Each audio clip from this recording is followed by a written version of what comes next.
Alam mo ba, kahit sikat na sikat si Dr. Jose Rizal, kahit may monumento siya at may sariling holiday, hindi raw pala siya opisyal na idineklara bilang pabansang bayani ng Pilipinas?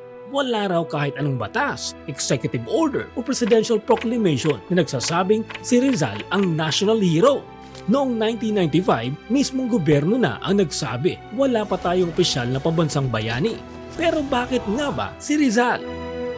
Dahil sa kanyang talino, sakripisyo at paniniwala sa mapayapang pakikibaka, siya ang naging inspirasyon ng bayan. Kaya kahit walang papel sa puso ng bawat Pilipino, si Rizal ang ating pambansang bayani.